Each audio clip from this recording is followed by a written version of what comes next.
Is your crypto portfolio looking like it just took a walk through a blender? If you checked your app this week and felt a sudden, desperate need to delete your browsing history, and maybe your entire digital identity, you aren't alone. Bitcoin has been on a downward slide that has a lot of people scratching their heads and clutching their wallets. It's enough to make you want to hide under the covers until the green arrows come back. Welcome back to Simple Sense, where we take the ouch out of your finances and make sense of your sense without the giant headache. Today, we're peeling back the curtain on the recent Bitcoin slump. We're keeping it simple, skipping the technical gibberish and figuring out why the market decided to take a nosedive this June.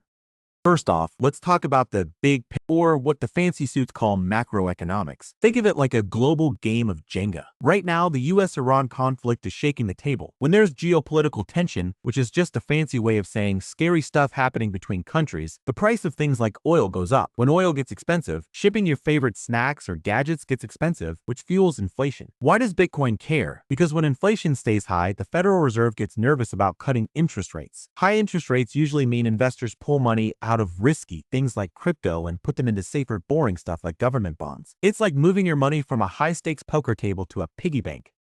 Next, we've got the liquidations. Imagine you betting on a horse race, but you've borrowed a mountain of cash to bet on a pony you thought was a sure winner. When that horse stumbles, the people you borrowed from say, "Give us our money back now." That's a liquidation. Lately, a whole lot of traders who were betting on Bitcoin to go up got caught in a chain reaction. As the price dipped, their leverage, the borrowed money, forced them to sell, which pushed the price down further, which triggered more people to sell. It's like a financial slip and slide, and unfortunately, it only goes one way, down.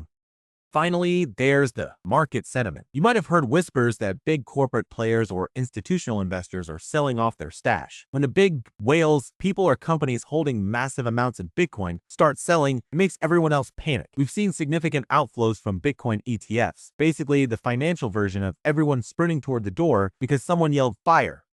So, why the drop? It's a cocktail of global tension, traders getting forced out of their bets, and institutional players pulling back to chase other opportunities like AI stocks. Markets go through cycles, and while seeing red charts is never fun, understanding why they happen is the first step to not losing your cool. Stay calm, keep learning, and don't bet the rent money on a hunch. Disclaimer, this video is for educational purposes only and does not constitute financial, investment, or legal advice. I am not a financial advisor, and this is not a recommendation to buy or sell any specific asset. Cryptocurrency is highly volatile. Always do your own research or consult with a qualified professional before making any financial decisions.